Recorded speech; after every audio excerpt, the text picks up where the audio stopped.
All right, guys. So check it out. I have been doing mods to these SCX 24s like no other. So, okay. First off, I want to do like an in-depth video about the differences in these and why they exist, right? Look at that chromy ass thing. Anyways, so I've done a lot of modding. I have not spent any money. So, you know, Big Sung Hobbies has a really good video about build philosophy for SCX 24s, right? And I watched that video. He has a very good rule. He's going for 60% weight distribution to the front axle, 40% in the back. He has a lot of other, I'm really oversimplifying it. He has a lot of other things. My build philosophy is this. So, first off, knowing if you're going to buy an SCX 24, right? That one, $119.99 at Magic Hobbies. Same place I got this one. Support your local hobby shops. So basically, I have not bought any upgrades for these, but I have improved their performance immensely, and I've learned a lot about SCX 24s. First, so the SCX 24s, the three different versions. So you have the C10, the Deadbolt, and then you have the Jeep.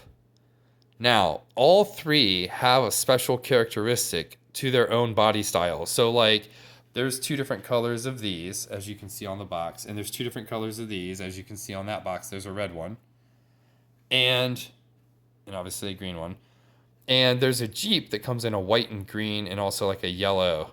So there's three main different types of bodies, though. And here are the differences.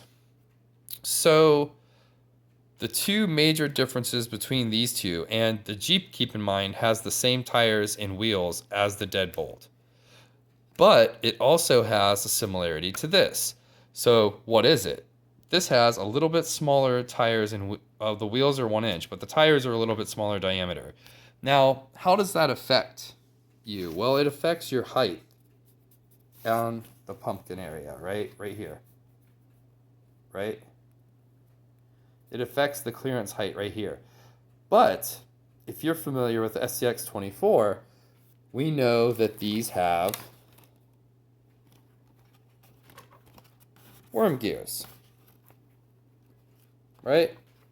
So what that means is, if you'll notice, in here, where the, right here, where the drive shaft goes into the axle is higher than normal. Normally it's dead center of the axle. This is actually up above it.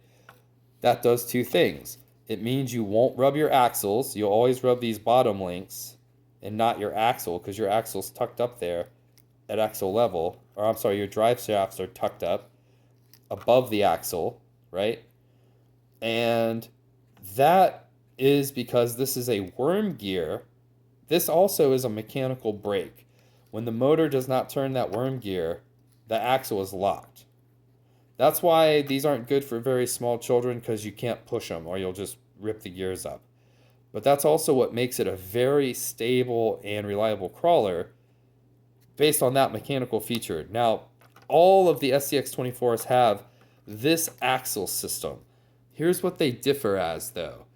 If we look at the Deadbolt, and keep in mind, the Jeep has the same tires. These are the bigger tires. And you would think the bigger tires, the Deadbolt has slightly higher axle differential clearance than this does. It's slightly. It's like 1/8 of an inch. Maybe 3/16, right? Here's what it differs, though. This height, because this is a short link and a long link, means that the center height is actually lower on the Deadbolt, though. That's why it needs the bigger tires. Now, this has a slightly smaller tire because it has medium and medium links, which means not only is the motor and skid plate more centered, where this one's more forward, right? Slightly. And let's turn them on their sides here, like this. Axle to axle. See how this motor is more forward slightly because of a shorter front end, longer rear, and it's medium. So that means that while this has a slightly lesser underneath here due to the tires being smaller, it actually has a little bit more clearance here. Now, the reason that people write bad reviews about it not being a good crawler, that it flips over, is because they get the Jeep. The Jeep is set up with the higher center of gravity links like this with the bigger tires, which makes the Jeep the nicest scale looking one that you have to drive the most scale because it's the easiest to flip over because it's the most top heavy. It's the highest sitting. Even if they all weigh the same, it sits the highest, therefore it has the highest center of gravity. Then this one, and then this one with the smaller tires, right? Now, that being said, back to what I'm saying about weight distribution. Now, a lot of people, they try to get everything weighed down low by adding brass weights to everything. Brass is expensive. It's hard to get parts like that. I was able to make these very capable with just stuff I already had. Let's open these up. Things you might need. You'll need some Velcro. The stuff you can cut off two-sided, right? To do these mods. A hot glue gun. Some tweezers like this for pulling stuff through and out. And a Dremel tool, right? That's all I've used. See that lead weight added in there? So on this one, this used to be over here. This is now Velcroed to this, right? So I can balance the weight of it side to side and it won't fall out. This is hot glue gun to there. It's a little bit hard. When you push this down, you have to force these in and hold it down. And then there is a 1/2 ounce of weight on the back of the battery tray, hot glue gun down. That is all I've done to this other than take off the front bumper and undo the lights and take off the fake lights from the top. This thing is pretty amazing, but it doesn't hold a candle to this one. Now, it's insane knowing what I knew about this out of the box. I had this for like a year. I just got this a couple days ago. I've built a wonderful course. My son and I are going to be running these, making some videos. It's going to be great. This one has 21 grams of lead back here on the battery tray. It's all by itself.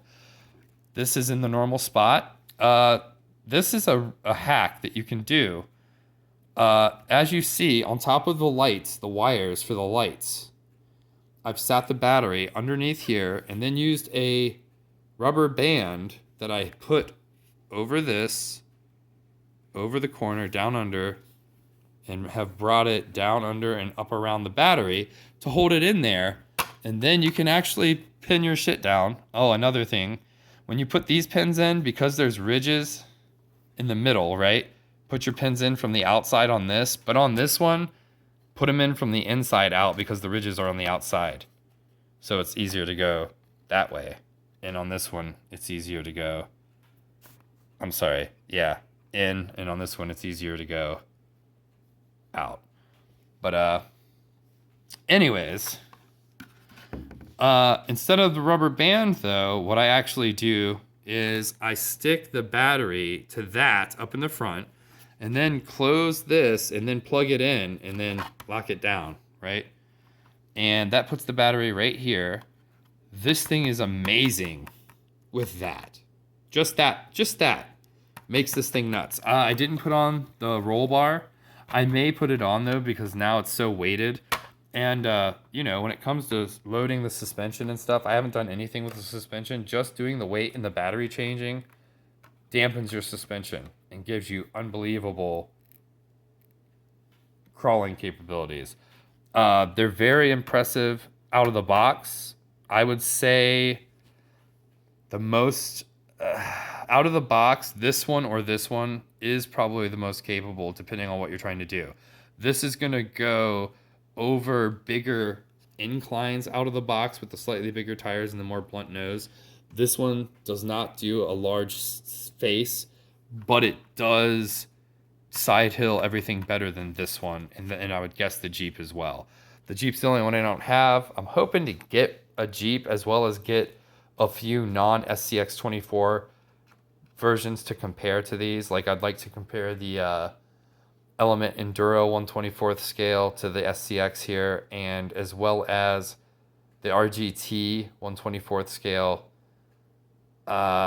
In another one, there was another one I can't think. Oh, the Charisma Pup, but I don't know about that one.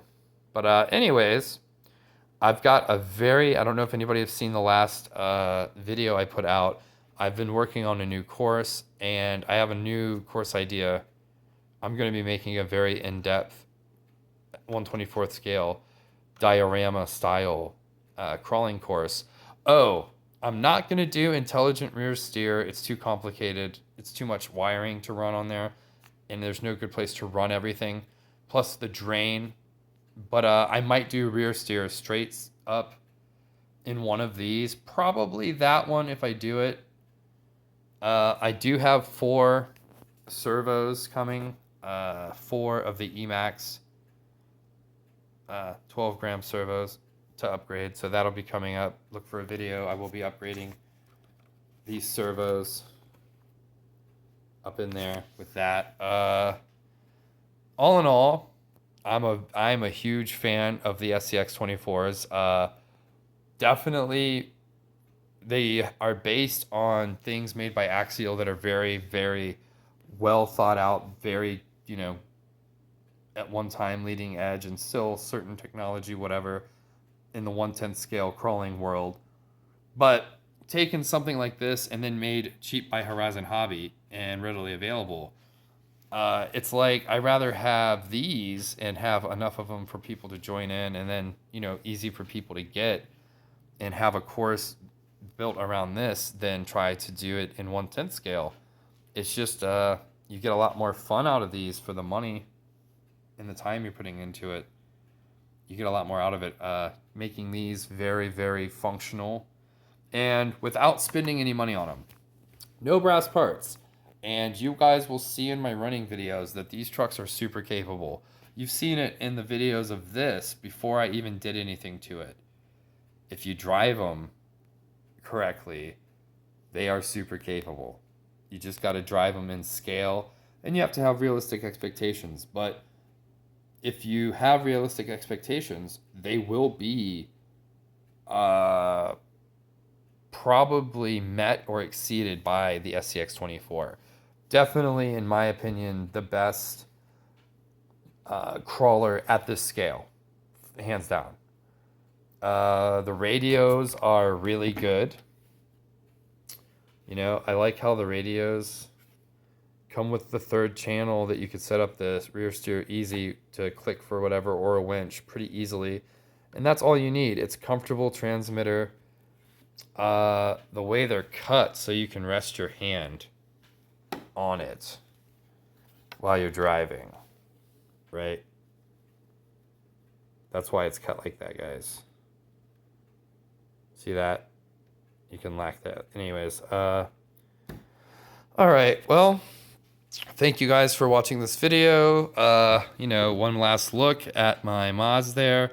Swap those around. The first thing to do, man, if you don't move your battery, like I did a video where I moved the battery to the front of the tray sideways, that made it nicer. Let's say it was 60% out of the box, right? Capable. Doing the sideways battery thing makes it about 70% capable. Swapping these two things around next makes it about 80% capable. It's probably about 90% capable with just the lead, and as it is, sits right there, of its potential. If I did wheels and tires weighted, and the servo 4-wheel steer, and I might do a hyperdrive front end on both of these, especially this one. I feel like this one, it would help the most because it has a very heavy front end with the battery up here. But having 21 grams of weight in the back of it kept the rear end down. And see, look how nice, you know, it's not, I don't have that springy, well, they're not clipped on. But moving the batteries up and doing the weight, it helps load the shocks in a way that helps make it a lot more predictable. Because you're already lowering the center of gravity by pushing down on the shocks, by weighting not this, but controlling the weight up here, holding it down with more weight, hold it down with more weight, and trying to get it, you know, if I wasn't being lazy, I would have probably glued these underneath, from the underneath, to just like lower the weight even lower. I might do that in the future, take these off and then re-glue them. If I do a barrage motor upgrade in these, I will do that. I will put that underneath, and that will make them even better. And they'll probably be, you know, 95% once I do the barrage motor upgrade, servo upgrade, 4-wheel steer, front end pulling, possible wheels and tires. These things are going to be unstoppable. That's really a good setup though. Just rubber banding this into here. The ass end will be super loose, but you can always use the strap that was back here and just strap something in there for weight. Do you know what I mean? If you want to. Or you can be like me and hot glue gun shit in there for weight. This is actual lead weight, like hobby weight you'd put on like a slot car. Each one of these squares is 7 grams. So there's a 1/2 ounce on the back of that because of the way it runs slightly forward anyways. And this one, you know, 21 grams on the back of it because I took the battery all the way up to the front into there. So, you know, there's that. I hope you guys enjoyed this video. This was my what I've done mod wise, what I'm going to do mod wise. I hope to buy more vehicles. I hope to make more courses and bring a lot of running videos. I want to get really good running videos. I'm trying to figure out how I'm going to do it. You know, I've done a few short running videos with my son. It's, you know, we're working on it. I'm trying to get good running videos for you guys. I really hope to build some very, very nice scale courses to run these through, to show you not just how capable the SCX 24s are, but also just show off my track building skills, my course building skills in beautiful landscapes, right? So that's what we're going to do. I hope this finds everybody well. Have a wonderful day, evening, morning, noon, night, whatever this finds you. Hope it finds you well. Hopefully anybody in Stark County, Ohio, trying to go crawling, hit me up. Trying to start a SCX 24 crawling club. Obviously, I'm going to have a course in a bunch of these fuckers soon, so come on. Right? Anyways. All right, well, bye-bye.